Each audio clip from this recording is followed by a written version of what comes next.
Physical properties can be measured or observed without changing the chemical nature of a substance. Well, what does that mean? Well, the chemical nature is the particles that the substance is made of, zooming way, way into the atomic or the molecular level. So, for example, water is made of H2Os. So when we zoom into water, we see two H's and an O, two H's and an O. And the physical properties of water are things that we can observe without actually changing the H2O structure. For example, if you want to know if something is ferromagnetic, you just hold a magnet to it. You don't have to change the molecules, like the rock isn't magnetic, but the magnet is. Properties are characteristics that something has, basically like an adjective. Physical changes are actions or verbs that we can do to change the appearance of something. So shape is a property, and molding something is an action that we can do to change the shape without actually changing the molecules inside of the substance. It's still the same substance, just a different shape. Malleability is an adjective, a characteristic of a substance that it can be hammered into a sheet. And the physical change or the action of hammering or forging can change the shape of the substance into a flat sheet.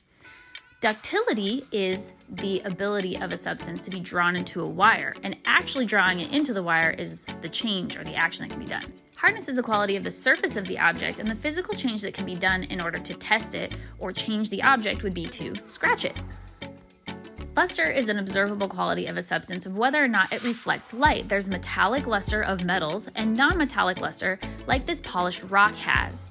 In order to change the luster of the surface of an object, you could polish it and make all of those atoms nice and smooth so that it will reflect that light.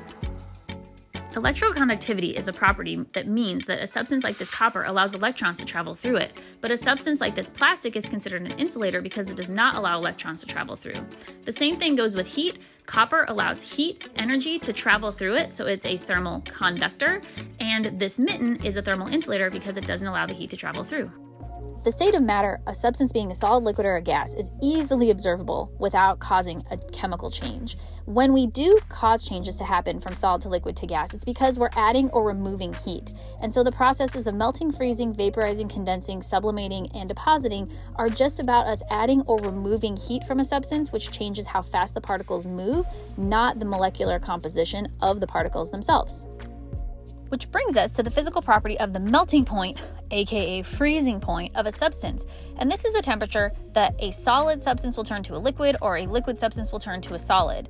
Every substance has its own individual melting point. So like oxygen is negative 218, so oxygen can melt or freeze at very low temperatures. Water and olive oil we consider to be liquids because they melt below the normal temperature that we live in. Butter and chocolate melt at right around or just above the temperature that we normally live in, so we consider them to melt easily. And then sugar and tungsten have much higher melting points, so we consider them solids that are like really hard substances to melt. It's just because it takes a lot of energy to get those solid particles to leave their formation and start moving and sliding around as liquids.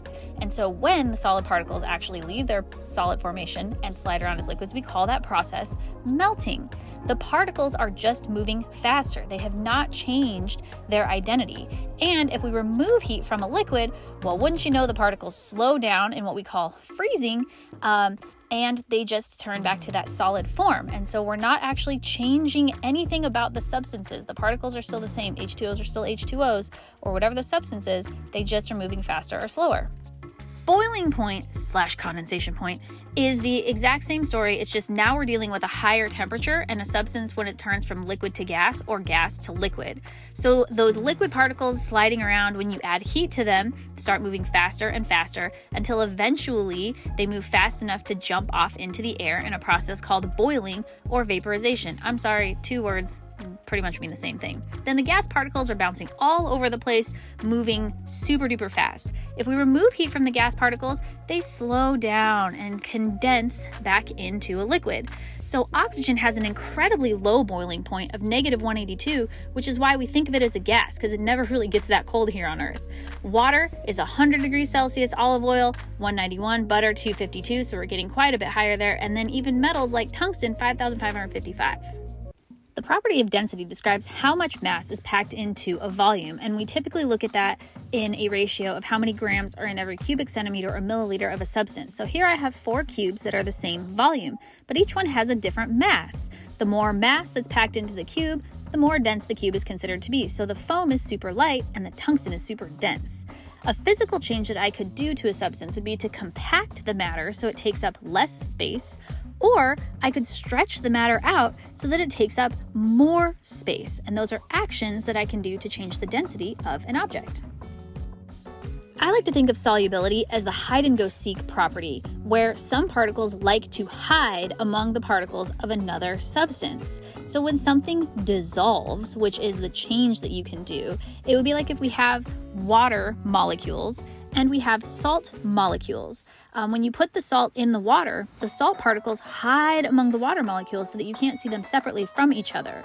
Some things will dissolve among other things, like salt will dissolve in water, but salt doesn't like to dissolve in oil because they don't like to play hide and go seek with the oil particles. So hopefully now you can see that physical properties can be observed and measured without changing the substance, the particles that an object is made of, and the physical changes just change the appearance, not the actual molecules of the substance.